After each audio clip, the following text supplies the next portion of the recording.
Salut tout le monde, j'espère que vous allez bien. Allez, on est reparti pour un tirage avec l'oracle Garance. Pour aller voir ce qu'on va nous annoncer. Alors, qu'est-ce qu'on a? On a déjà la carte de l'automne, la carte de la famille. Et qu'est-ce qu'on a d'autre? On a la carte de la nature. Alors, ici, on a comme un retour de quelque chose de fondamental, de concret et limite de presque ancestral. L'automne, c'est tout ce qui est les récoltes, le bilan de ce qui arrive à maturité, mais aussi ce qu'on récupère après avoir semé pendant très longtemps. Ça peut aussi vouloir dire ici une période de 3 mois. La famille, on parle du clan, héritage, transmission, patrimoine, racines, fonctionnement familial. Pas nécessairement ici papa, maman, enfant. Nature, c'est ce qui est organique, authentique, impossible à forcer, un retour aux besoins essentiels, mais aussi ça peut parler de terre, de lieu, d'environnement, de propriété au sens très concret. Ensemble, ça pourrait raconter que quelque chose arrive à maturité autour d'une histoire de famille, de racines ou de patrimoine. Moi, ici, ce qui m'intéresse surtout, c'est que la nature derrière la famille, ça peut nous emmener vers une histoire de terre, de maison, d'héritage, de transmission, même d'entreprise familiale, de déménagement, voire quelqu'un qui revient vers ses origines. Ok? Et donc, qu'est-ce qui arrive à maturité avec cette carte de l'automne?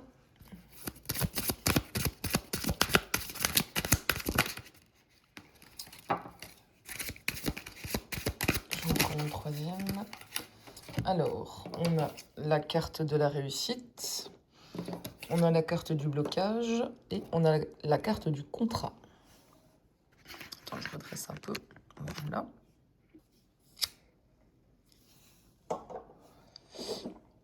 Moi, ici, je vois une petite histoire en 2 étages. Il y a quelque chose qui touche aux racines, au clan, au patrimoine, ce qui a été construit dans le temps.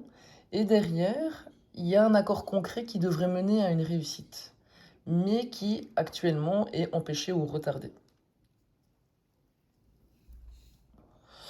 Avec famille nature au-dessus,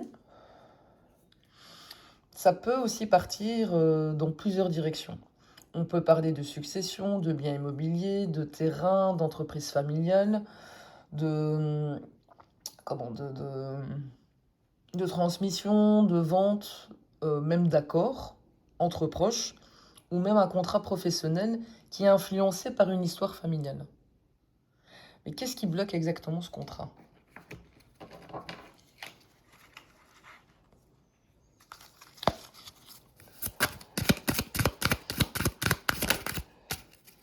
Alors, on a la carte du garant. Oh! Alors ici, le problème, ce serait pas forcément le contrat en lui-même, mais la garantie nécessaire pour qu'un contrat puisse être conclu. Donc ici, il y a quelqu'un qui doit se porter garant, apporter une caution, donner un accord, fournir une sécurité, ou plus symboliquement, une personne, une institution dont la validation est indispensable. Et donc ici, on nous dit, pardon, ça peut réussir, mais le contrat ne peut pas avancer tant qu'une garantie n'est pas obtenue. Mais avec la carte famille qu'on avait au début, il y a un truc un peu intriguant parce que le garant pourrait être un membre de la famille ou la famille pourrait être directement concernée par ce qui sert de garantie. Et la nature pourrait bien nous ramener à quelque chose de matériel. Donc ici, on parlerait de patrimoine de terrain ou de maison. Mais je ne vais pas encore figer ici l'histoire en disant que le garant peut représenter celui qui sécurise, qui certifie. Donc c'est-à-dire banque, organisme, employeur, associé, notaire, administration, qui engage une parole. Automne, ça peut donner le timing. Donc, comme je vous disais, c'est quelque chose qui peut se produire dans les 3 mois. Mais qui ou qu'est-ce qu'il représente ce garant?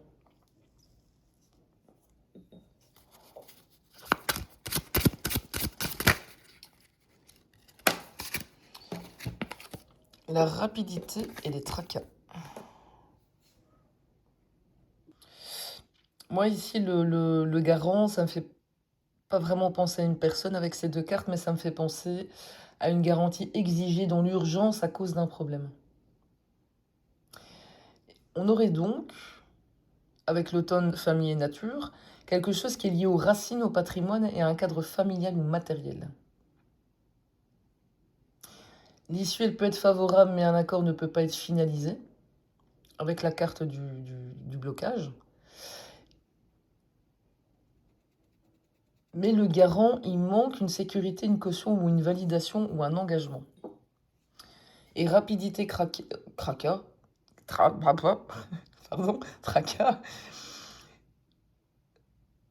cette exigence, en fait, elle surgit rapidement, probablement parce qu'un problème apparaît ou qu'une difficulté doit être réglée rapidement.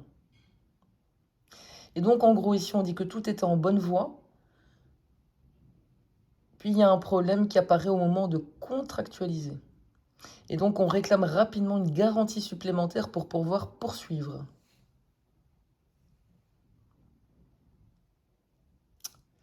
Et donc, potentiellement, il y a un aboutissement qui existe, mais il faut d'abord résoudre cette emmerde intermédiaire.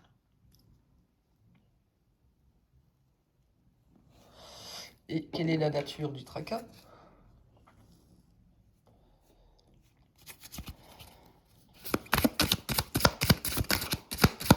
Cette carte, elle va nous dire où on va mettre les pieds.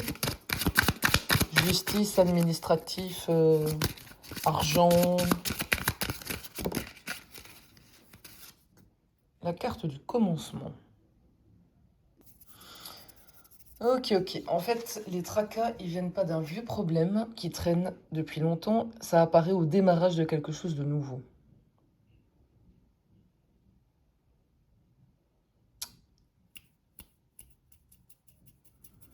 Et donc, le commencement, ça pourrait représenter non pas la nature du problème, mais carrément un tout nouveau chapitre.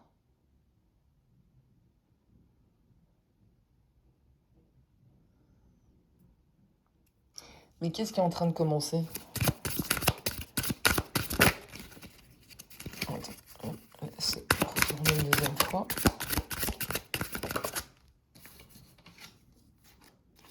La lenteur. La lenteur sur quoi? Oh putain. Oh non, pas encore. Pardon, sur le polyamour.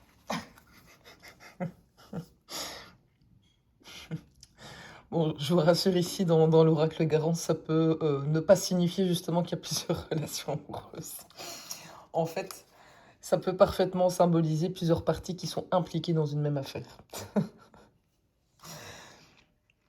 Donc, ce commencement n'est pas encore un vrai départ, mais il y a d'abord une phase d'attente qui s'ouvre, quelque chose qui doit démarrer, mais ça va prendre plus de temps que prévu. Pourquoi? Parce qu'il y a deux acteurs, pardon, mais plusieurs intérêts à concilier. Donc il y a plusieurs personnes dans tout ce bordel, avec le polyamour. Et donc on pourrait avoir ici un contrat qui nécessite l'accord ou l'intervention de plusieurs personnes, et c'est cette configuration qui ralentit sa conclusion. Vous vous souvenez, au début on avait famille, donc ça peut devenir franchement intéressant d'aller creuser sur les indivisions, les héritiers, les plusieurs propriétaires ou les membres d'une même famille associés, plusieurs personnes liées au même patrimoine.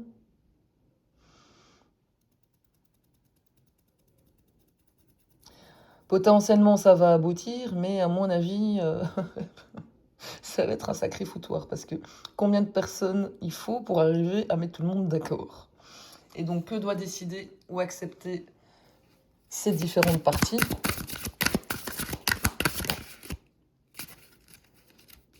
Attends, il y a une qui s'est retournée. Ça concerne une maison. Ça concerne du patrimoine.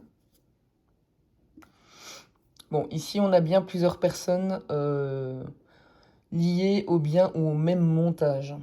Ça peut être une indivision, plusieurs propriétaires, une succession, plusieurs associés.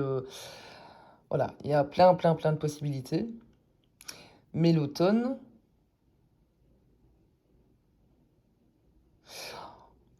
on sait qu'on parle ici d'immobilier. Mais cette carte d'automne, elle devient quand même un peu suspecte, hein. Est-ce que c'est la récolte d'un patrimoine ou carrément d'une temporalité? Et qu'est-ce qui doit arriver à cette maison ou à ce patrimoine, en fait?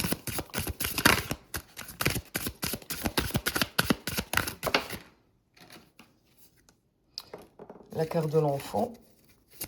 Ça ne veut pas dire enfant, hein. Un voyage.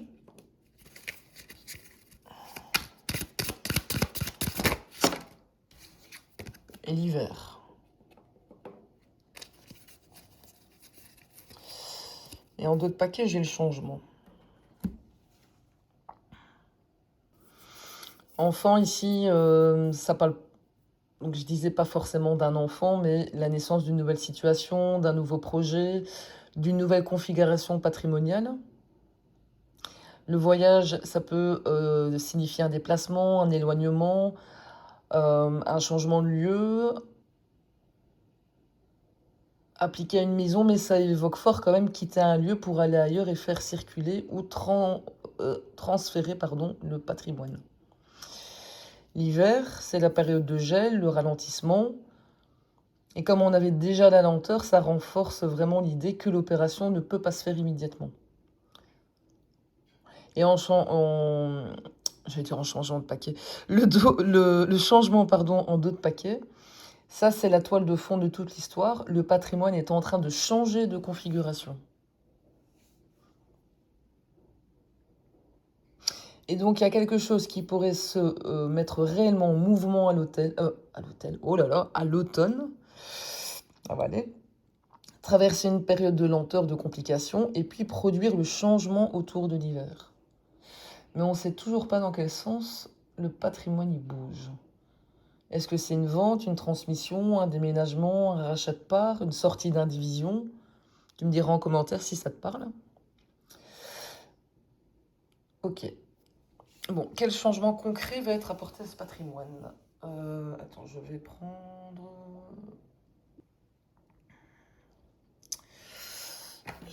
le tarot.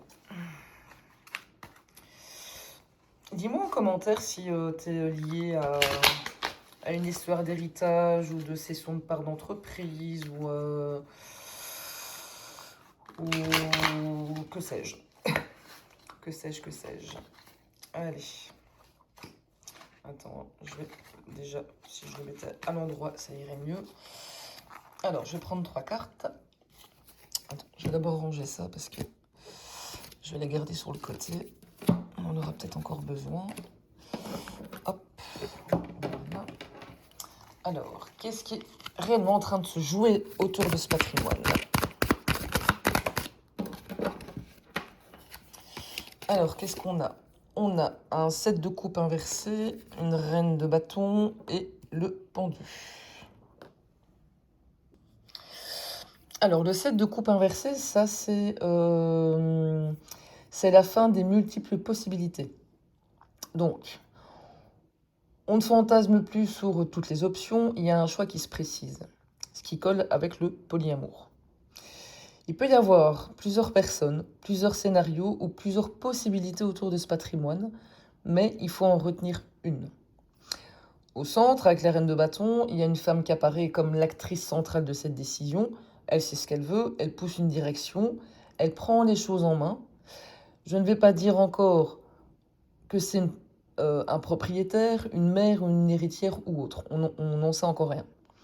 Le pendu, malgré la clarification et cet homme ou cette femme qui semble avoir choisi sa direction, la situation, elle est suspendue. Elle ne peut encore rien concrétiser.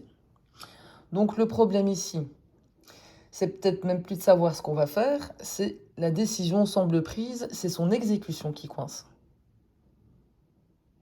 mais il nous manque quand même le cœur de l'histoire. Et donc, qu'est-ce qui maintient précisément cette reine de bâton dans le pendu? Une pour la cause du blocage et une pour ce dont dépend le blocage. J'en ai 3, je vais les prendre. Donc, on a ça. Alors, on a les amoureux, le cavalier de coupe et le 4 de coupe inversé. Bon, attention qu'on ne part pas direct sur du sentimental ici. Les amoureux, ça peut être un choix qui implique une autre partie. Elle ne peut manifestement pas décider seule. Donc il faut une entente, un accord, éventuellement une signature commune, et ça résonne directement avec le polyamour et le contrat. Le cavalier de coupe, il y a quelqu'un qui arrive avec une proposition. C'est pas encore une chose définitivement actée. On présente une offre, une solution, une manière de sortir d'une situation.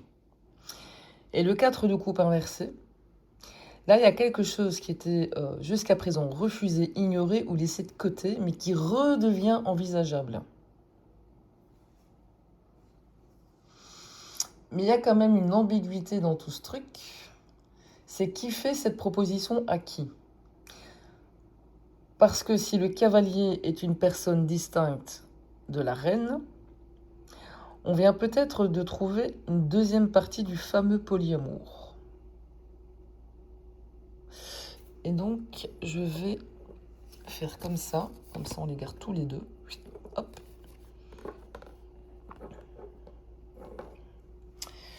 Et que propose concrètement ce cavalier de coupe?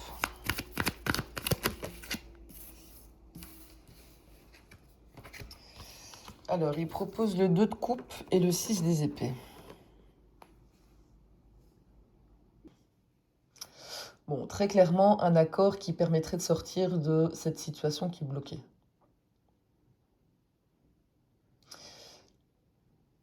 Le 2 de coupe, je vais le lire comme un... Comment? Comme un accord bilatéral. Il y a deux parties qui trouvent un terrain d'entente, qui négocient, qui se mettent d'accord sur des conditions. Ça répond aux amoureux. Donc il fallait choisir ou consentir ensemble. On arrive au 2 de coupe, donc à l'entente. Et le 6 d'épée, ça indique la finalité de cet accord. Donc quitter une situation, transférer, passer d'une configuration à une autre. Ça devient insistant parce qu'on avait eu la maison et le voyage chez Garance, là, tout à l'heure. Et donc, le cavalier de coupe, il pourrait proposer un truc du genre que si on trouve un accord entre nous pour permettre le transfert ou la sortie, bon, on pourrait débloquer le patrimoine.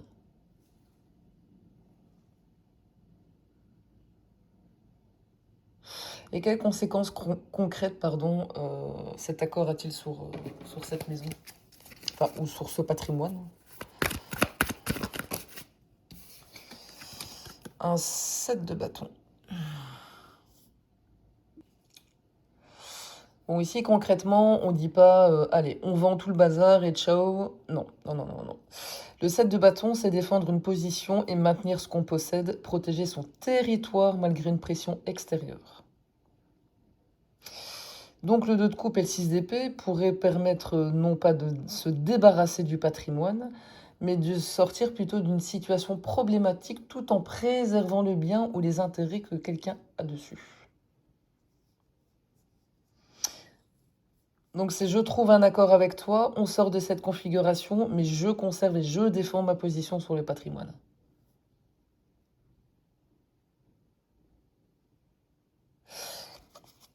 Mais je vais quand même en tirer une deuxième pour savoir ce qui découle sur le 7. Le jugement. Bon, en fait, cette défense du 7 de bâton qui défend son territoire, ça conduit à une décision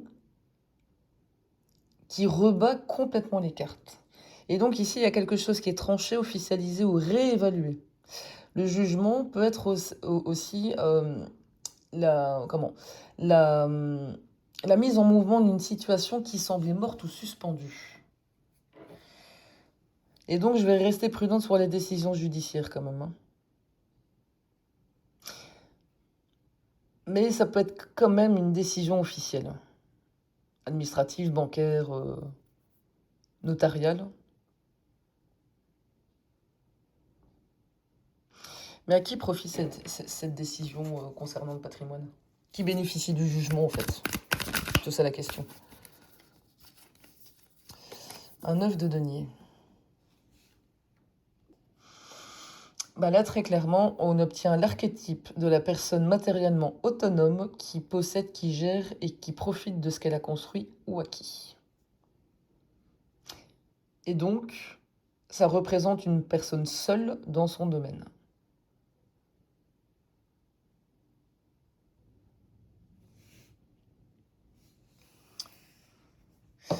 Et qu'est-ce qu'elle a dû céder ou abandonner pour obtenir cette autonomie, cette personne?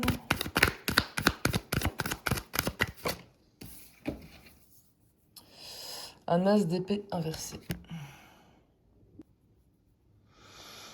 C'est particulier parce qu'on voit pas forcément un bien ou l'argent sacrifié ici, mais plutôt une bataille, une vérité à faire reconnaître ou la nécessité d'avoir le dernier mot. C'est ça qu'il a dû abandonner. Et ça colle assez bien avec le fait que ici on trouve un accord et on sort de là. Et donc cette personne, elle va peut-être pas gagner sur tous les tableaux, mais elle accepte de ne pas obtenir une victoire totale ou une reconnaissance absolue. Parce que ce qui compte davantage, c'est sortir du blocage et de récupérer son autonomie.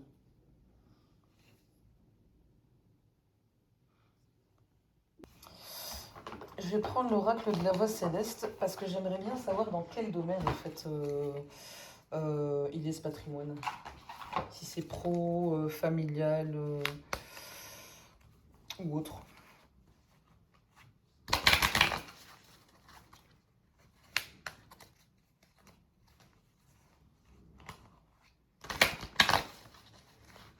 Ok.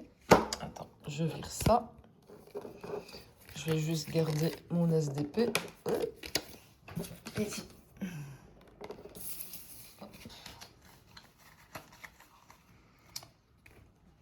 Allez. Je vais en tirer 3.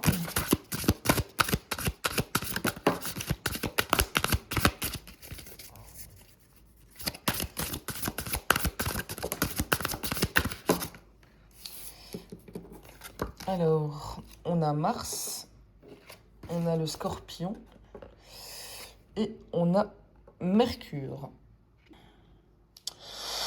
Ok. Bon. Je sens qu'on est encore parti dans un délire. Alors, clairement, je ne pars pas sur une gentille affaire familiale de transmission, hein. Alors, on n'est pas du tout dans ça. Mars, c'est quoi? Ici, on parle de conflit, de rapport de force, de défense de ses intérêts, et ça résonne énormément avec le 7 de bâton de tout à l'heure. Le Scorpion, ici, on parle d'argent ou de biens détenus avec ou par d'autres. On s'accroche. En lien avec des dettes, des crédits, des héritages, de la fiscalité, du patrimoine partagé, des ressources communes, mais également une transformation radicale d'une situation. Et donc on touche à un patrimoine qui implique plusieurs intérêts financiers. Mercure, on continue de s'accrocher, ça parle de contrats, de documents, de négociations, d'échanges, d'intermédiaires ou de signatures. Donc, clairement, la branche ici qu'on nous décrit, c'est du patrimoine et des finances partagées, ajouter à ça des conflits ou des rapports de force et encore des négociations contractuelles. Et donc, on peut déjà écarter une maison familiale qui est transmise tranquillement. Maintenant, pour savoir si c'est du divorce, de la succession, du pro, du financement ou autre, le lien entre les différentes personnes impliquées dans ce patrimoine,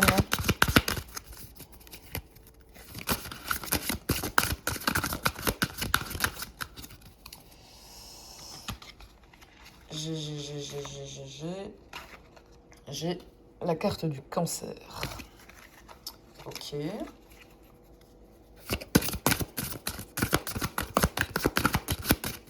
Si on pouvait me sortir une maison, ce serait magnifique.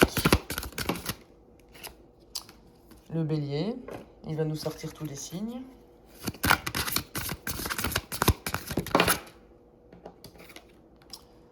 Ah, la maison 8. Oui, c'est ça, la maison 8. Bon, là, c'est presque une caricature, hein, quand même. Le cancer, ça représente foyer, famille, maison, racines, patrimoine. Donc, on en revient au lien privé de tout à l'heure. Donc, on est bien sur du lien privé familial qui est central, mais,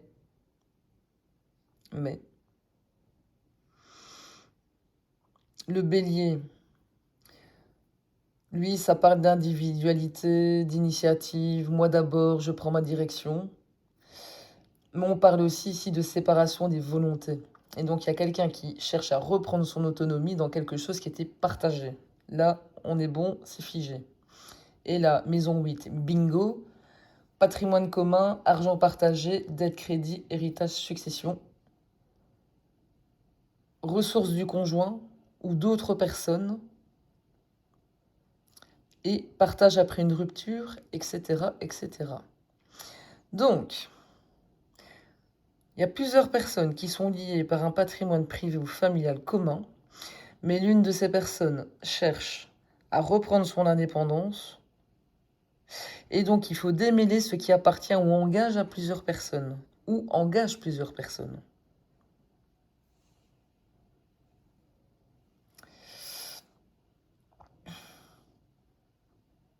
Bon, moi, je veux vraiment connaître l'origine de ce patrimoine. On ne nous donne pas de réponse. Allez, s'il vous plaît. Ah, ah, ah, ah, ah, ah, ah.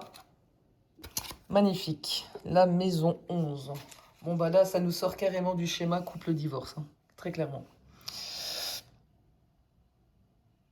Ça parle ici d'un collectif, d'un réseau, d'associés, de projets communs, un groupe qui a été constitué autour d'un objectif commun. Possiblement d'un projet immobilier. Qui dit projet immobilier dit plusieurs unités.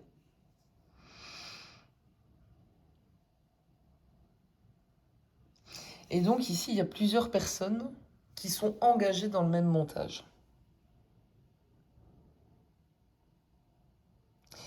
Et là, on peut privilégier clairement la piste professionnelle associative avec ramification patrimoniale. Et donc, c'est un patrimoine qui est né d'un projet collectif ou d'une association dont il faut tout désolidariser les intérêts. Mais pourquoi est-ce que ce patrimoine issu du collectif doit être restructuré? Ça devrait nous donner l'élément déclencheur.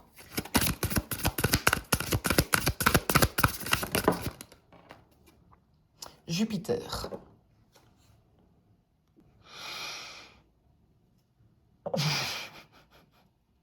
Alors, Jupiter, ça parle de quoi? Ça parle d'expansion, de croissance, d'augmentation, de gros enjeux, de développement et d'ambition. Et donc, il y a quelque chose qui a pris ou veut prendre une ampleur beaucoup plus importante. Et donc ici, le problème n'apparaît pas nécessairement parce que le projet est minuscule ou mourant. Au contraire, il devient trop gros pour que l'ancienne organisation continue à fonctionner telle qu'elle. Et donc le potentiel d'expansion est là, mais la structure patrimoniale empêche de passer à l'étape supérieure. Donc quelqu'un pourrait avoir intérêt à restructurer ce patrimoine parce qu'il y a davantage à gagner derrière.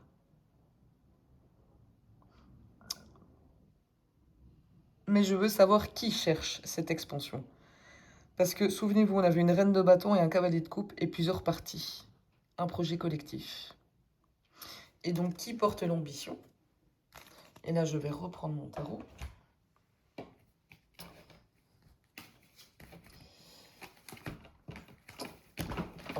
Attends, j'ai mes cartes qui se sont éclatées par terre, comme d'habitude.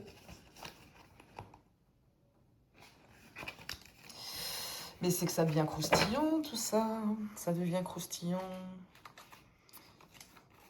Allez. Et donc, qui porte l'ambition là-dedans?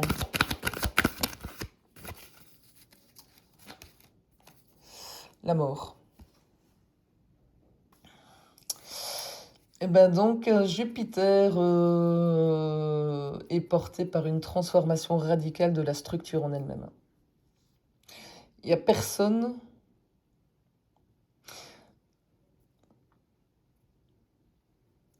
comment je vais dire ça? Mais la réponse de la carte de la mort, ça pourrait être que personne ne peut développer ce projet sans tuer l'ancienne configuration.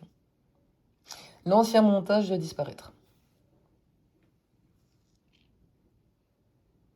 Et donc la maison, c'est probablement un élément patrimonial d'une structure beaucoup plus vaste qui doit être démantelée ou profondément réorganisée pour permettre autre chose. Mais qu'est-ce qui renaît après cette mort?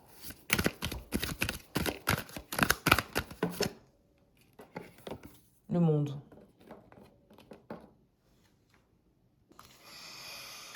C'est presque indécent tellement c'est propre en fait. Je vais quand même rectifier un truc. C'est pas à qui porte l'ambition de Jupiter ici. Parce que la mort, elle n'identifiait probablement pas une personne, mais elle disait que l'expansion devient possible grâce à la disparition complète de l'ancienne configuration. Et donc, ce qui vient derrière, c'est pas simplement un nouveau petit projet. Le monde, c'est l'aboutissement d'un process, une structure complète, ou quelque chose qui a atteint enfin sa pleine dimension, avec un potentiel et une ouverture beaucoup plus large.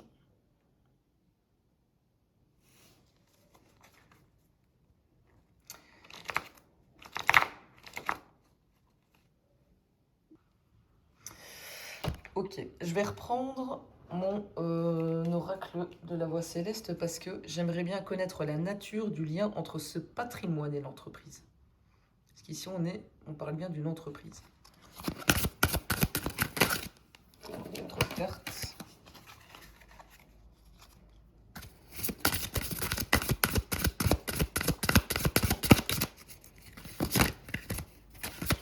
Ah non, je m'exprime mal. On ne parle pas d'une entreprise, on parle d'un patrimoine dans le volet professionnel.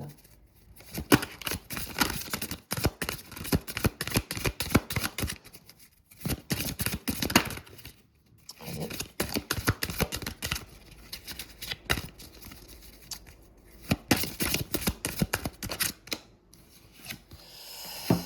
On a le Sagittaire.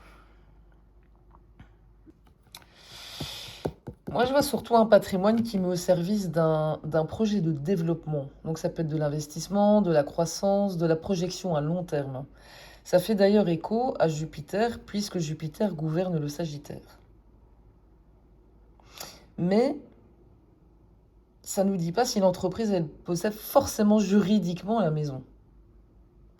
Il dit plutôt que ce patrimoine et l'entreprise participent au même d'une même stratégie d'expansion ou d'un même projet d'avenir. Et actuellement, c'est quoi la situation de cette entreprise?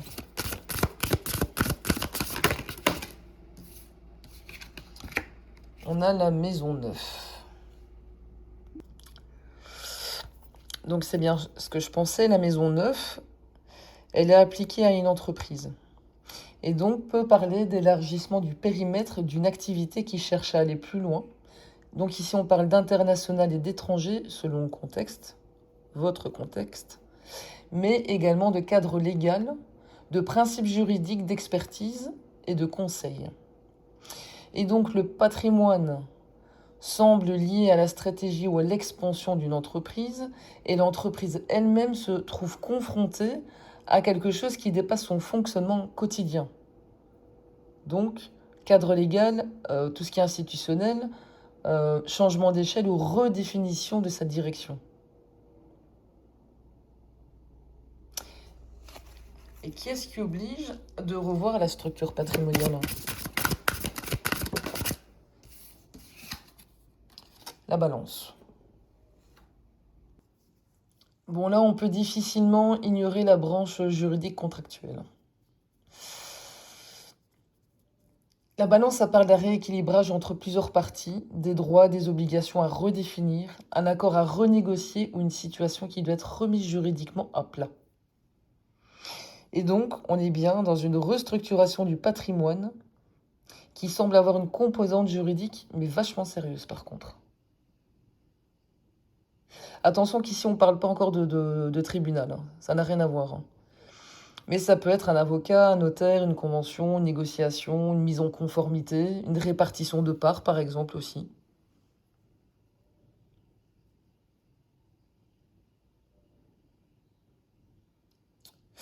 Mais quelle place occupent les difficultés financières dans l'entreprise par rapport à cette restructuration?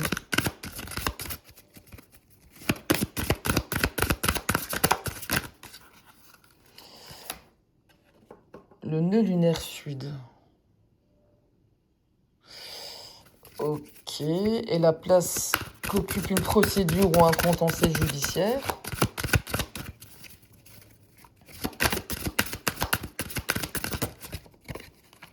Le taureau. Attends, je vais le mettre là. Alors, la place que occupe une procédure ou un contentieux judiciaire. Le nœud sud, en fait, ça renvoie à ce qui vient du passé, aux conséquences d'une ancienne situation et à quelque chose dont il faut solder pardon, les effets.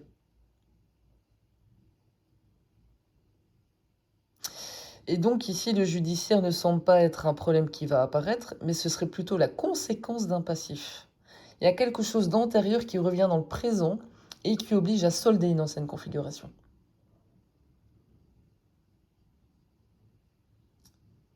Et quant à savoir s'il y a des difficultés financières dans la société, mais le taureau, il me donne quand même une réponse qui colle vachement bien. Parce que le taureau, c'est les ressources matérielles, l'argent, les possessions, la valeur, les actifs et la sécurité financière. Donc la finance ici, elle est centrale. Mais on ne nous dit pas s'il y a faillite ou pas ici. Ça dit plutôt que la sécurité matérielle et la valeur des actifs sont directement en jeu.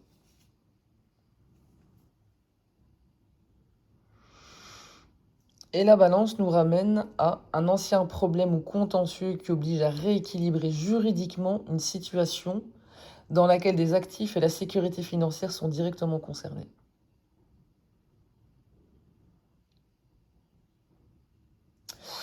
Et qu'est-ce que risque l'entreprise si cette restructuration patrimoniale n'a pas lieu?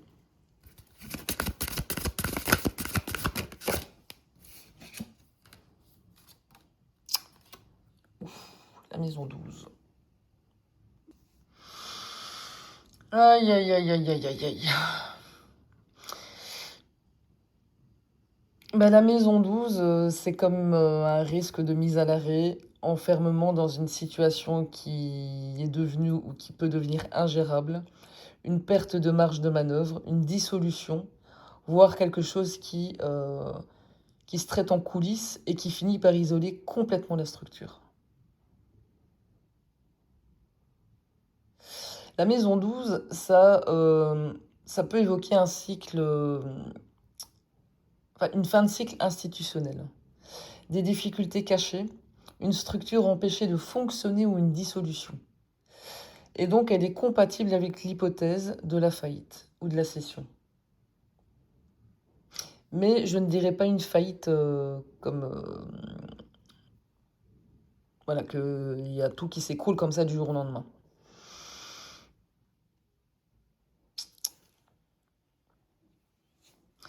Mais la mort, du coup, qu'on avait tout à l'heure, elle prend une autre tête. Parce que la mort, ça peut représenter la disparition nécessaire de l'ancienne structure ou d'une ancienne configuration. et le monde qu'on avait tantôt, ce serait ce qui devient possible une fois que cette transformation est accomplie. Et donc, il faut restructurer pour éviter de rester cloisonné dans l'ancien système.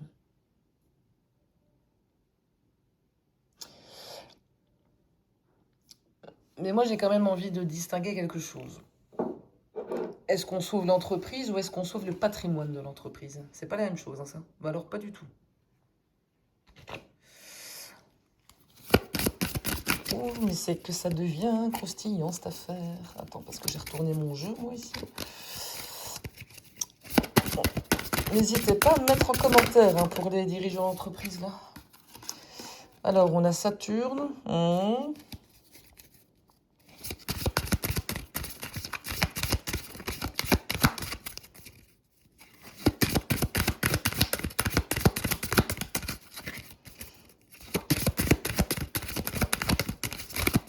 Franchement, si vous avez l'occasion de l'acheter, ce jeu, l'oracle de la voix céleste, il est démentiel, je trouve.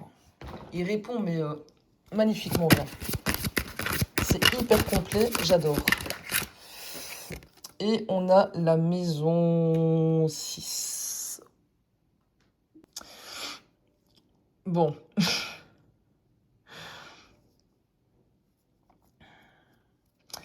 On prend l'entreprise avec Saturne. Ça parle de restrictions, de contraintes très lourdes, de responsabilités, de structures qui doivent rendre des comptes. Mais Saturne, ça peut aussi représenter la nécessité d'assainir ou de restructurer drastiquement quelque chose. Sur l'entreprise elle-même. Parce qu'elle n'est pas dans une énergie d'expansion libre. Le patrimoine et la maison 6, là c'est très intéressant, parce que ça concerne le fonctionnement quotidien. Le travail, les obligations, les charges, les salariés, les prestataires et l'organisation opérationnelle. Et donc le patrimoine, on dirait qu'il est pris dans les obligations concrètes de fonctionnement de la structure plutôt que d'être dans un patrimoine tranquillement posé comme ça sur le côté.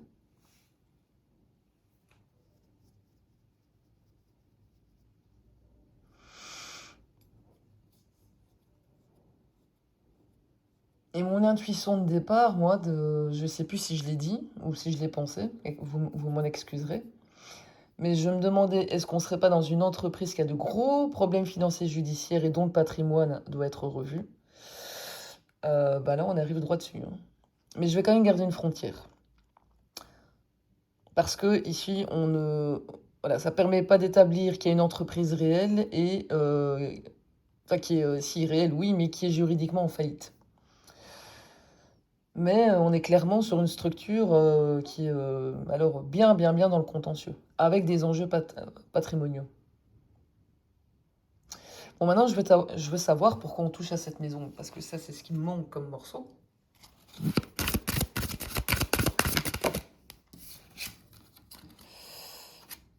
J'ai le poisson.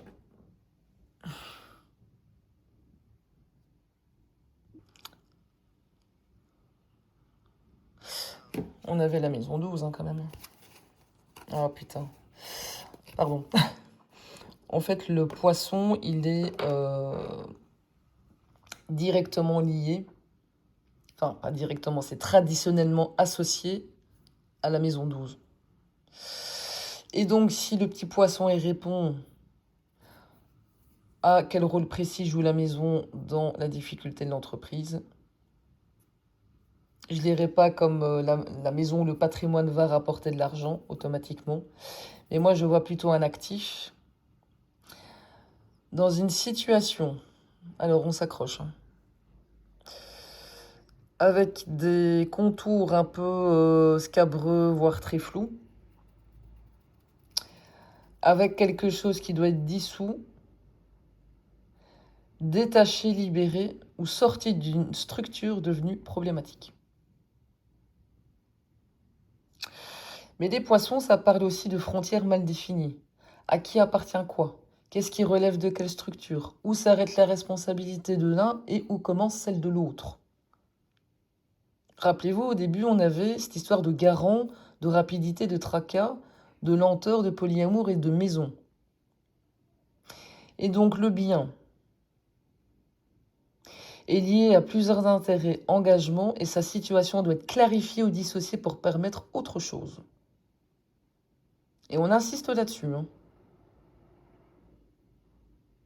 Parce que on a de nouveau cette répétition maison 12, poisson. Mais de quoi ce patrimoine il doit être libéré ou dissocié en fait?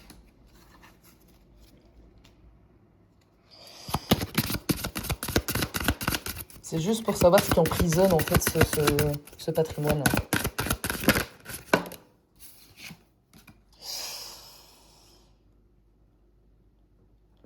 La maison 4.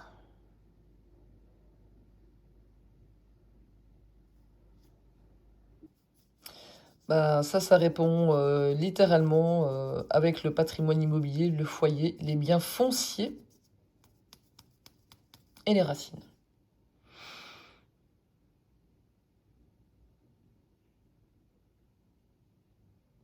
Donc la question elle était peut-être mal orientée en fait. Elle répond pas de quoi, mais elle replante un gros panneau, le bien immobilier lui-même est le cœur du problème. Donc l'immobilier n'est pas un détail périphérique de l'histoire. C'est l'élément central du montage. J'ai encore une lecture peut-être un peu plus fine. C'est que le poisson et la maison 4, ça pourrait parler de dissolution d'une structure patrimoniale liée à l'immobilier. Autrement dit, ici, on parle peut-être pas de sauver une maison, mais de revoir la manière dont le patrimoine immobilier est détenu ou rattaché à la structure. Ce qui nous ramène au garant, au contrat et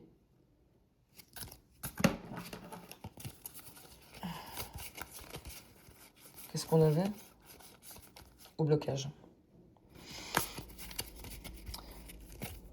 Et l'histoire du polyamour, en fait. Il est où celui-là? Là. Plusieurs personnes.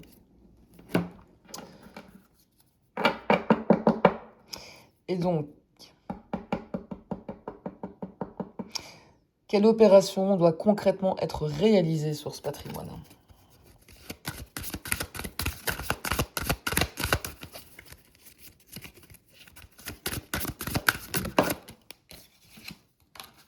Qu'est-ce qu'on a?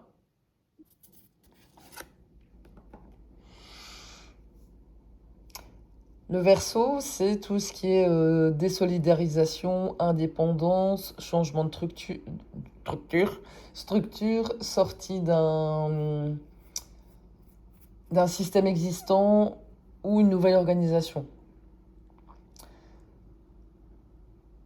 Et donc ça peut signaler ici une restructuration assez radicale ou inhabituelle même. Ici, on ne parle pas forcément de vente, hein, mais le patrimoine doit changer de configuration pour ne plus être prisonnier de l'organisation actuelle. Et donc, on pourrait bien avoir effectivement un immobilier imbriqué dans une structure collective et entrepreneuriale qui traverse de grosses difficultés financières et dont l'enjeu consiste à réorganiser ou désolidariser ce patrimoine. Et là, je vais poser une question très dangereuse.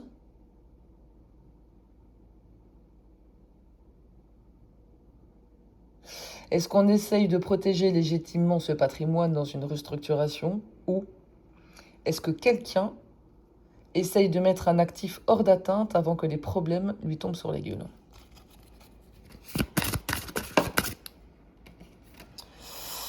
Le nœud lunaire nord. Alors ça, symboliquement, ça dit vers vers quoi il faut aller.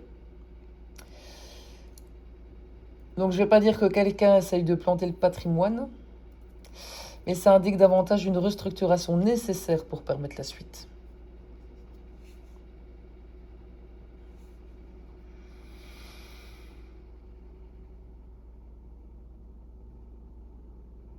Et donc on dirait que l'objectif, c'est de sortir ce patrimoine pour aller vers une nouvelle organisation, via une restructuration. Mais une fois qu'elle est terminée, cette restructuration, Entre les mains de qui elle se retrouve? Enfin, il se retrouve plutôt. Je vais encore tirer une carte ici. Et je vais reprendre le tarot. On a la maison 2.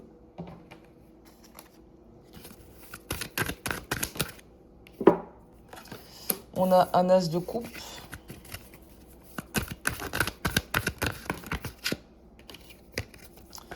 On a un 8 de denier. Et on a un 3 des épées. Alors, la maison 2, d'abord on arrive sur la possession propre, les ressources personnelles, ce qu'on détient en son nom. La valeur et la sécurité matérielle. Donc, on passerait très clairement du commun vers l'individuel. L'as de coupe, c'est quelque chose de nouveau qui naît dans cette réorganisation. Donc ça peut être une nouvelle situation personnelle, un nouveau projet auquel on est profondément attaché. Je parle pas d'amour ici. Le 8 de denier, c'est un nouveau départ qui est clairement lié au travail, à l'activité, à la construction concrète de quelque chose. Donc on retrouve cette notion d'entreprise et de projet, mais sous une autre forme. Sauf que le 3 d'épée, ça introduit une rupture, une séparation, une scission. Et donc il faut séparer quelque chose qui était auparavant lié.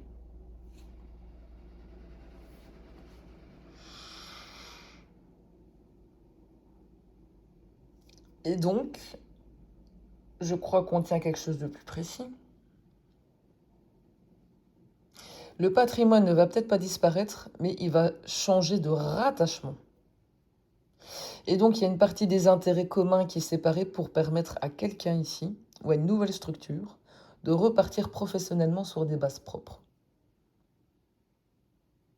Ici, on ne dit pas que l'entreprise meurt, c'est une ancienne architecture qui meurt pour qu'une nouvelle puisse exister.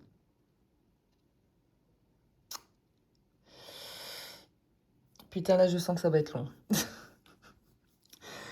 Que devient l'entreprise après cette séparation patrimoniale?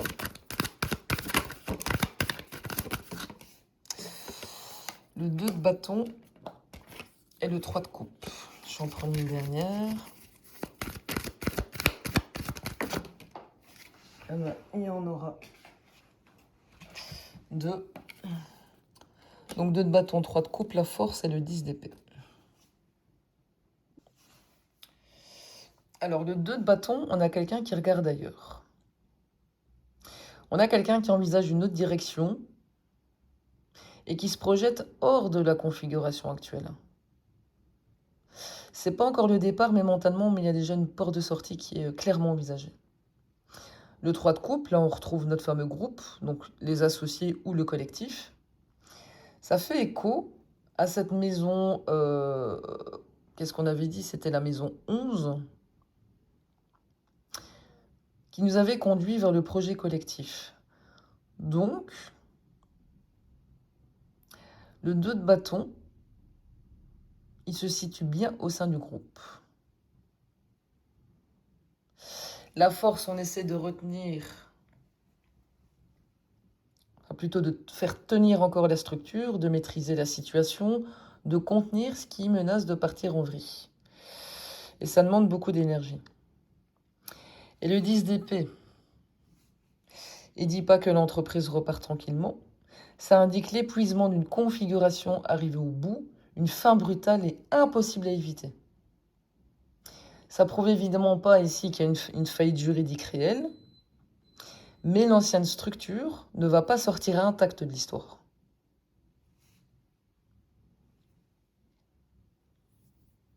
Et donc potentiellement, on pourrait avoir un associé ou personne du groupe qui voit arriver les problèmes au galop et il cherche à se barrer de là et à désolidariser le patrimoine avant que tout s'effondre.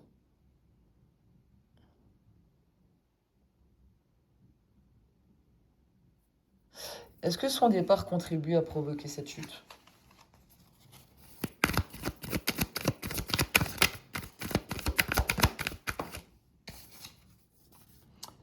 Le battleur inversé.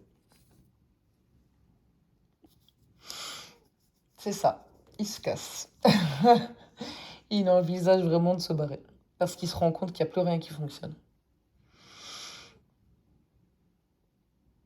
Est-ce que son départ participe-t-il à provoquer ou à aggraver la chute?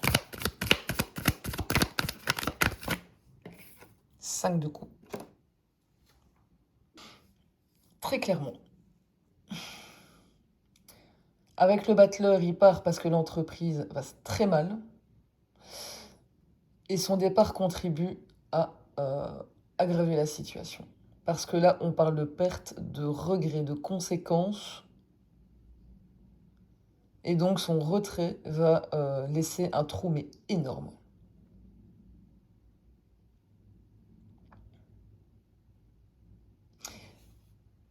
Et ça remet le garant sous un autre jour vachement intéressant.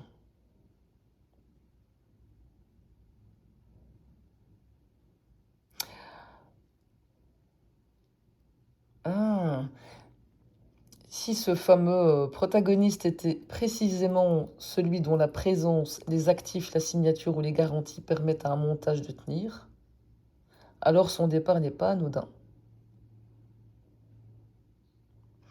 Ah putain, ça c'est pas anodin. Est-ce que cette personne est le garant qui est apparu pardon, au début du tirage?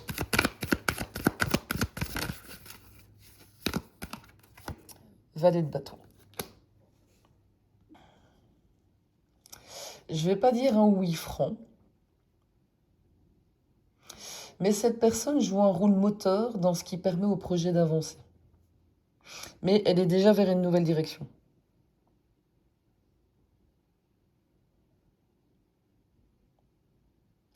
Et donc cette personne qui est associée à ce groupe ou à cette entreprise semble avoir une importance dans l'équilibre de la structure. Mais je ne peux pas encore l'affirmer que c'est encore le garant au sens bancaire.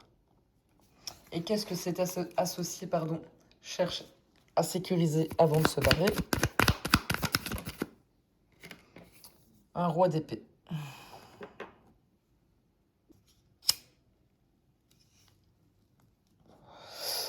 Alors, il ne cherche peut-être pas prioritairement à sécuriser un bien, mais sa position juridique. Parce que le roi d'épée, dans un contexte comme celui-ci, on parle de quoi? De droit, de cadre légal, de responsabilité, de contrat et de conseil juridique, voire un professionnel du droit.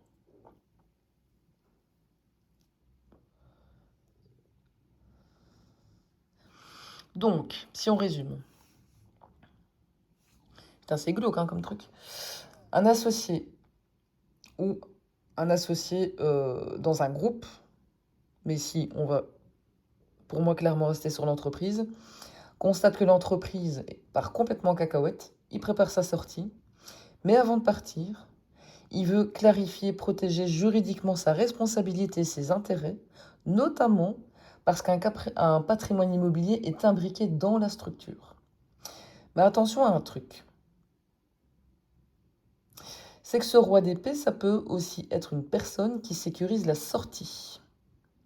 Avocat, notaire, juriste, administrateur. Et donc, je voudrais quand même pas passer à côté. Alors, est-ce que le roi d'épée, ça représente l'associé ou un professionnel qui intervient dans la sortie?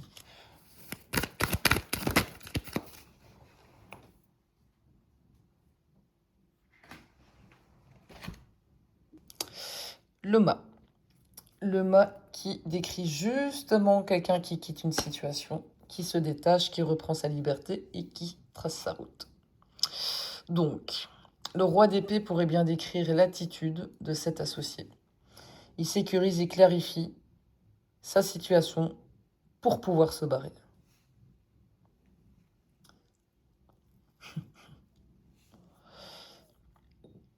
Mais il nous manque quand même La deuxième carte, j'en ai même deux. La papesse et une reine des épées. Bon, ça féminise très fortement l'intervenant de notre petite lecture, hein. Et surtout, c'est pas n'importe quoi comme profil. La papesse, ça représente les dossiers, les informations confidentielles, la connaissance de ce qui n'est pas exposé publiquement, ou des documents qu'on étudie avant d'agir. La reine d'épée, ça représente une femme très rationnelle, qui tranche, qui conseille, qui pose des limites, mais qui peut parfaitement représenter une avocate, une juriste, une notaire, une conseillère ou une experte. Et donc, je corrige la lecture du roi d'épée. Il pourrait moins présenter l'associé que le domaine qu'il cherche à sécuriser, c'est-à-dire sa position juridique. Et la papesse et la reine d'épée, ça nous montrerait éventuellement une femme qui l'accompagne dans cette sécurisation.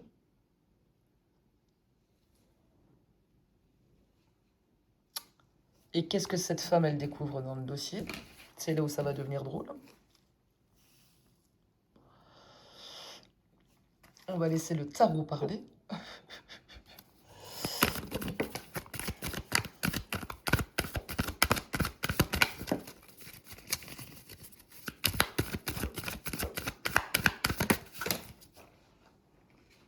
Alors, on a le 6 de bâton, le cavalier de coupe et le 4 d'épée.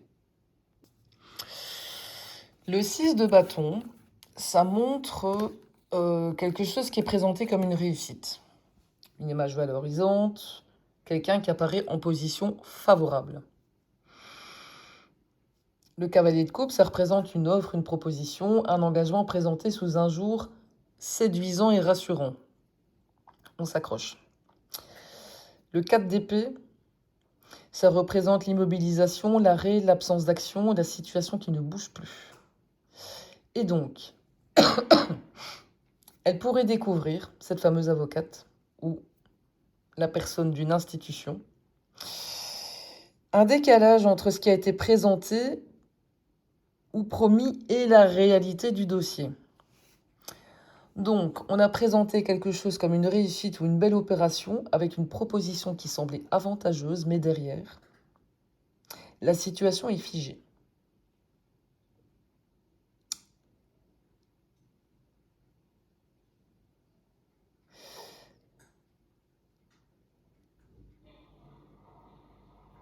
Est-ce qu'on parlerait de fraude?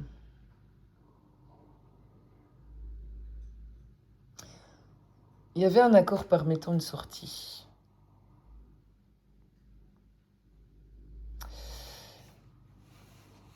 Et qu'est-ce qui n'est pas dit ou visible derrière cette proposition?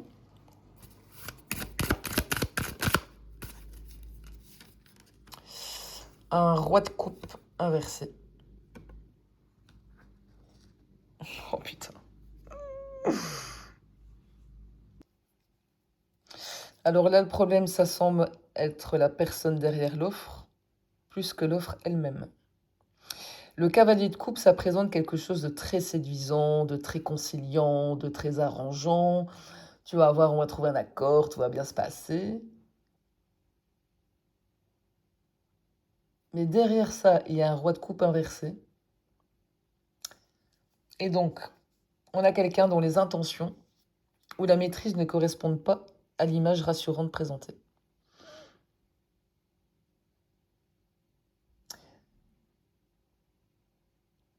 Et là, on arrive dans quelque chose de bien sombre parce que ça peut aller jusqu'à la manipulation émotionnelle, le discours intéressé, l'influence et la promesse merdique.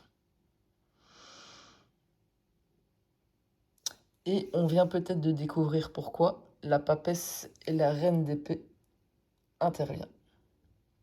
Elle regarde derrière la présentation, elle se contente pas de ce qu'on lui raconte, elle analyse. Mais quel est l'intérêt personnel du roi de coupe dans cette opération?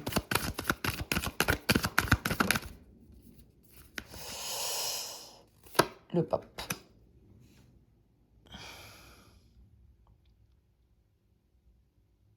Le pape, c'est l'institution, les règles, l'autorité, la conformité, ce qui doit être légitimé ou validé par une instance. Donc son intérêt personnel pourrait être de régulariser, de légitimer, pardon, sa position, obtenir une validation ou se remettre dans un cadre institutionnel acceptable.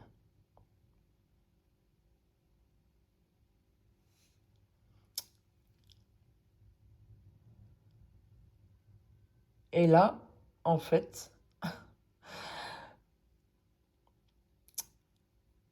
homme ou femme à vous adapter, mais cette personne chercherait à organiser une solution patrimoniale qui lui permette surtout de sécuriser sa position face à un problème institutionnel, donc juridique préexistant.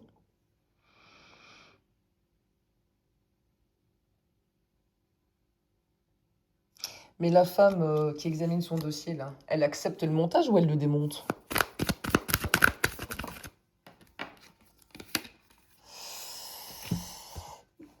Le valet de coupe inversé.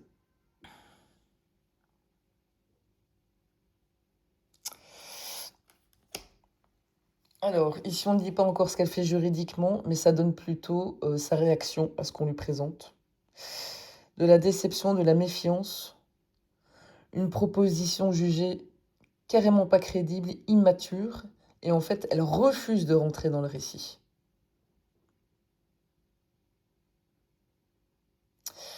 Et là, je vais juste aller clarifier.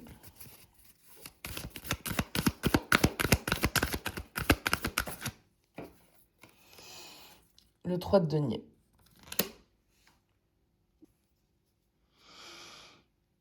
Donc le valet de coupe inversé, on dit qu'elle ne prend pas la proposition telle qu'elle lui est présentée, parce que ça lui paraît complètement bancal. Mais le 3 de denier derrière, ça veut dire qu'elle ne gère pas ça toute seule. Elle travaille avec d'autres compétences sur le dossier. Expertise, concertation, vérification technique, collaboration professionnelle. Et donc je ne la vois pas dire non merci, mais votre version ne me suffit pas, on va examiner ça sérieusement avec les personnes compétentes. Et qu'est-ce que ce travail à plusieurs va finir par établir?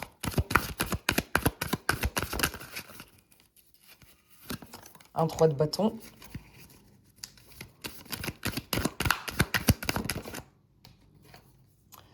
Une roue de fortune.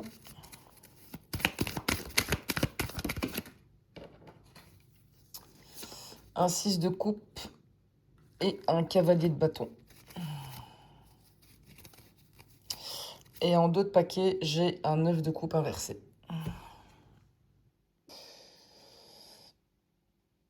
Donc le 3 de bâton, il regarde au-delà de la situation présente, ça retrace un développement, une stratégie, quelque chose qui avait été projeté ou organisé en amont.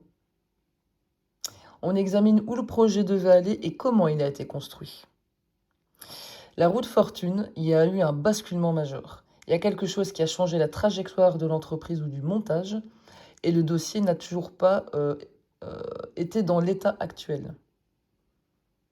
Le 6 de coupe, en plus avec du nœud sud, qu'on a obtenu sur le contentieux, il faut revenir dans le passé pour comprendre ce basculement. On parle de quoi? D'anciennes relations, d'anciens accords, d'anciens fonctionnements, d'anciennes décisions antérieures. Et le cavalier de bâton, c'est quelqu'un qui agit vite. Il bouge, il prend une direction, il se lance ou il quitte une situation. Et lui, je vais le surveiller parce que on avait autour de notre associé là qui envisage de se barrer mais la structure.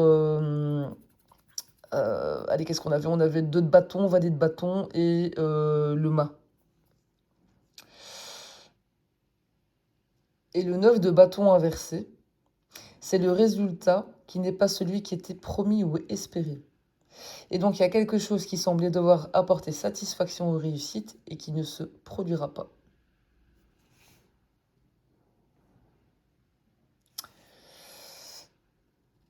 Et donc, on a deux temporalités du même dossier. Ce qu'on présente aujourd'hui et ce qui s'est réellement passé dans le passé. Et quel événement du passé a provoqué la roue de fortune, en fait?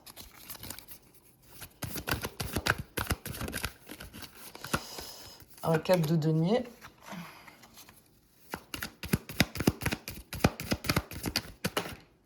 Un cavalier d'épée. Ok, là déjà ça sent un peu le pâté, je vous le dis tout de suite. Et un 7 de coupe, mais inversé.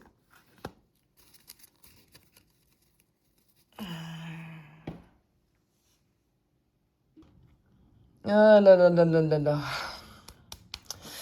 Le 4 de denier, c'est quelqu'un qui cherche à conserver, à verrouiller, à retenir des sources ou à protéger une position matérielle. Donc ça peut concerner de l'argent, des parts, de l'actif, du patrimoine.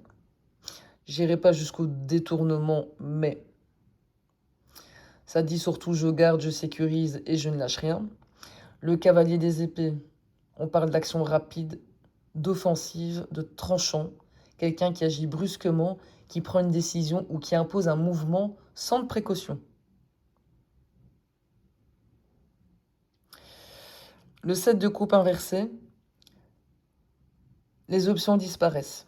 Il y a une direction qui est imposée, qui est choisie, la situation devient beaucoup plus concrète et il est plus possible de maintenir plusieurs scénarios ouverts. Et donc, il y a quelqu'un ici qui a voulu sécuriser ou conserver un intérêt matériel, qui a agi rapidement pour y parvenir, mais cette action a fait basculer toute la structure dans une nouvelle réalité. Et donc, ce qui s'est produit dans le passé pourrait être précisément ce qui enfermait la reine de bâton dans le pendu. Quelqu'un a peut-être sécurisé sa propre position patrimoniale d'une manière qui a ensuite bloqué celle d'une autre personne. Et qui est à l'origine de cette décision?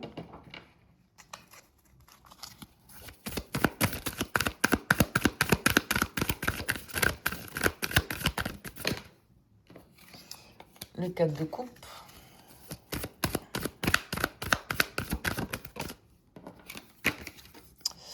L'as de denier inversé. Le 10 de denier. Et en dos de paquet, j'ai un roi de denier inversé. Le 4 de coupe, c'est quelque chose qui est refusé, qui est ignoré et qui ne satisfait pas cette personne. L'as de denier, elle voit ou saisit une opportunité matérielle concrète. Actifs, argent, acquisition, nouvelle base financière. Et le roi de denier,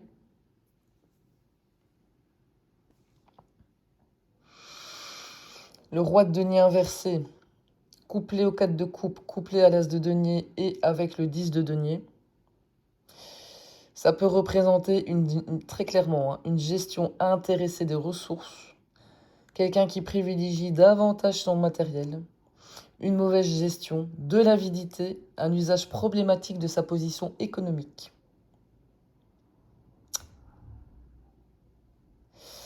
Et donc, ici on parle de motivation financière discutable.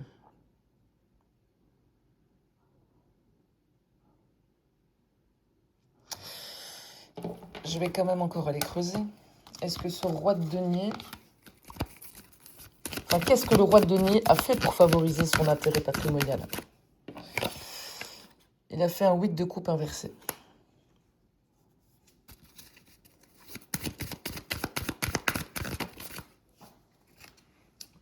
Ah, j'aurais aimé ne pas la tirer, celle-là, le diable. Alors, symboliquement, ça c'est une combinaison très très lourde, hein. Le 8 de coupe inversé, c'est quelqu'un qui lâche pas quelque chose et dont il devrait normalement se détacher. Il reste accroché, comme une sangsue, là. Il revient, il refuse une sortie, ou il maintient un lien parce qu'il y a encore un intérêt. Et le diable derrière, ça parle très clairement de l'attachement matériel, de la dépendance, du contrôle, du rapport de pouvoir, de l'intérêt personnel, des liens difficiles à rompre. Et donc, il aurait voulu volontairement maintenir un lien avec une situation ou un actif parce que ça lui procurait un avantage matériel ou du contrôle, alors même que la situation aurait dû être déjà quittée depuis longtemps. Et qu'est-ce que ce lien lui permettrait de contrôler ou d'obtenir?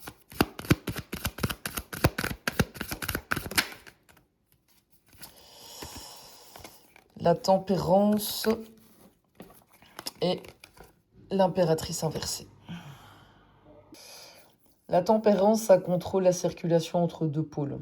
Elle fait transiter quelque chose d'un récipient vers l'autre. Donc il y a des échanges de flux, des intermédiaires, des arrangements, des équilibres entre deux structures, des équilibres entre des personnes. Mais dans notre contexte entre entreprise et patrimoine, cette symbolique des flux et des passerelles, c'est franchement intéressant ici, hein, dans le cas présent. Et l'impératrice inversée, c'est une femme ou une énergie de création, de propriété affaiblie, empêchée d'exercer pleinement son pouvoir, privée de sa capacité à développer ou administrer quelque chose. Et donc ça pourrait raconter que le montage lui permettait de conserver la maîtrise sur des échanges, des flux financiers, matériels et patrimoniaux entre plusieurs parties, tout en maintenant une femme dans une position où elle ne pouvait pas exercer pleinement son pouvoir et son autonomie.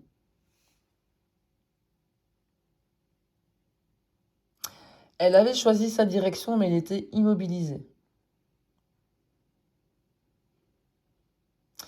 Mais la tempérance, ça pourrait aussi désigner très concrètement des transferts entre structures. Et est-ce que la tempérance présente des flux financiers entre les structures?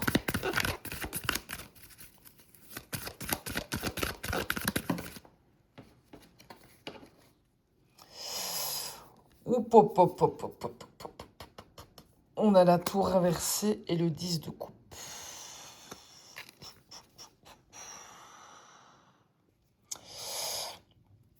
Eh bien, en fait, ces flux servent à empêcher l'effondrement d'un ensemble auquel plusieurs personnes sont liées. Il y a quelque chose qui menace la structure, mais là, on est occupé de tout faire pour empêcher que tout s'écroule. Et là, attention, parce que la famille, c'était la deuxième carte de Garance au début du tirage. Et donc, cette tempérance pourrait représenter des transferts, des arrangements, une circulation entre différentes poches ou structures, mais leur finalité, ce serait, c'est symbolique hein, bien sûr, de maintenir debout un système qui protège ou qui bénéficie à un ensemble familial ou collectif.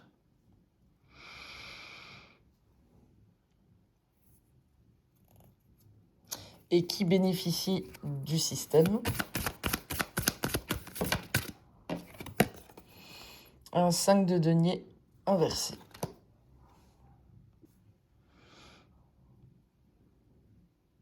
Alors ici, ça ne nous dit pas une personne, mais ça nous donne la fonction du système. Le 5 de denier à l'endroit, d'abord, c'est la précarité, la perte matérielle, être mis dehors, manquer de ressources, ou traverser de grosses difficultés financières.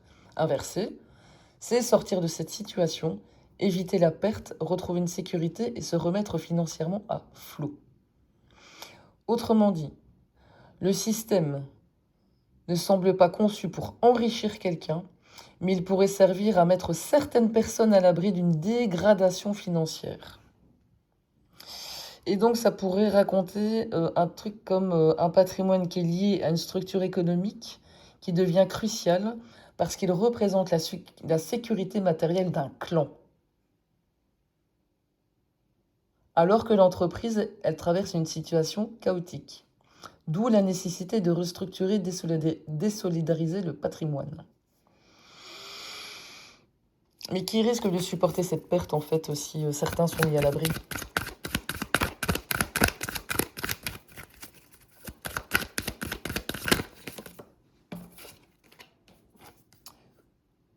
La justice et le 2 de coupe. Inversé. Eh bien ça me répond par le mécanisme qui finit par porter les conséquences. Justice, je ne vous apprends rien, on parle d'obligation, de responsabilité ou d'intervention judiciaire, voire des droits de chacun. Le 2 de coupe inversée, c'est une rupture d'un accord, un partenariat qui éclate, une alliance qui ne tient plus. Il y a tout tout, pardon, qui part en live. Et donc, les conséquences ressortent au moment où l'association se brise et où il faut juridiquement déterminer qui avait droit à quoi, ou qui devait quoi à qui.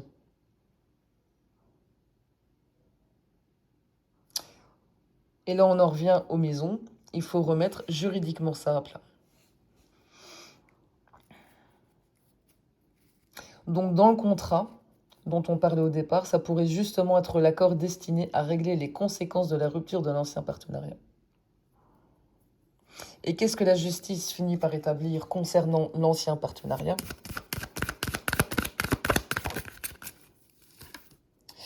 Le chariot. Alors ici, le chariot, ça parle d'abord de direction, de contrôle et de conduite de la situation.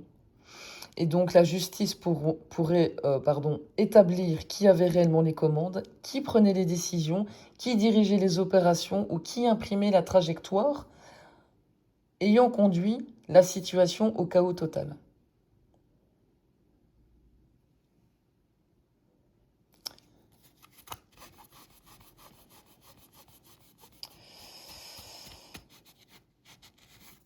Et donc, je vais encore en retirer deux pour clarifier. Et après, je m'arrêterai là. On a un 8 d'épée.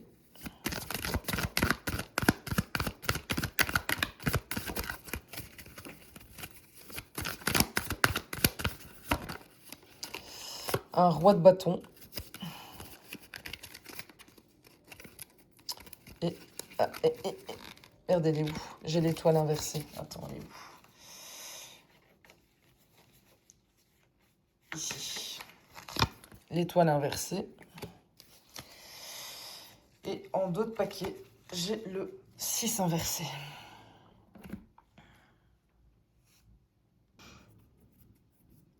Avec le chariot, on cherche la responsabilité dans la conduite des événements. Le 8 d'épée,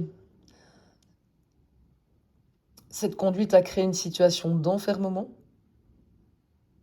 Le roi de bâton, là apparaît clairement une figure de dirigeant, de décideur, d'entrepreneur. Quelqu'un qui exerce une autorité et qui prend les initiatives. Donc, la justice pourrait finir par mettre en lumière le rôle du dirigeant dans la trajectoire qui a conduit à tout ce bordel. L'étoile inversée, c'est ce qui avait été projeté, promis, comme un avenir favorable, mais qui ne tient plus du tout, désillusion totale, un projet qui perd sa trajectoire, confiance cassée, plus rien.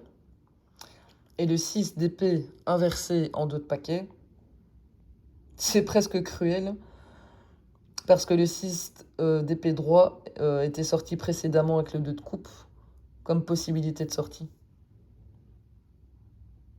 Au début, c'était on trouve un accord pour trouver pour sortir de cette situation. Le 6 d'épée inversé, ben, il n'y aura pas de sortie facile. Quelque chose du passé continue de retenir la situation. Et là, je reviens sur le nœud sud, le contentieux judiciaire. Donc, si je dois reconstruire le récit, ou plutôt le résumé, il y a un projet collectif, on va dire une entreprise, auquel est imbriqué un patrimoine immobilier. Il y a plusieurs personnes. À un moment, il y a une histoire du passé qui est remontée, une décision motivée par des intérêts matériels qui semble avoir modifié une trajectoire de la structure. Là-dedans, qu'est-ce qu'on avait? Des intérêts matériels, refus de lâcher, rapport de contrôle. Il y a une femme qui apparaît dans une position empêchée, l'impératrice inversée puis la reine de bâton. Parallèlement, la structure se retrouve sous pression. Un associé semble comprendre que ça pue le pâté. Il prévoit de se barrer. Le patrimoine devient alors important. Il faut restructurer et désolidariser. Il y a une femme qui est représentée par la papesse et la reine d'épée qui examine le dossier, possiblement une avocate ou un avocat. Elle passe l'affaire au crible fin, elle remonte toute l'histoire. Et là, elle se rend compte qu'il y a vraiment un truc qui ne va pas, et donc elle creuse.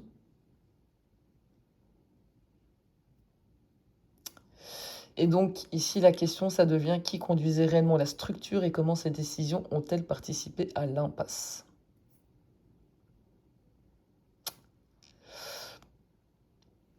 Ben, en fait, on peut simplement pas déplacer les actifs, signer un accord et tourner la page parce que le passé n'est pas soldé.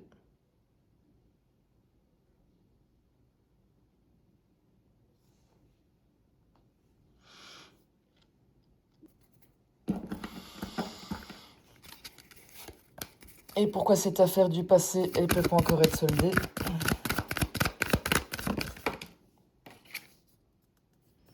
6 de denier, 5 de bâton,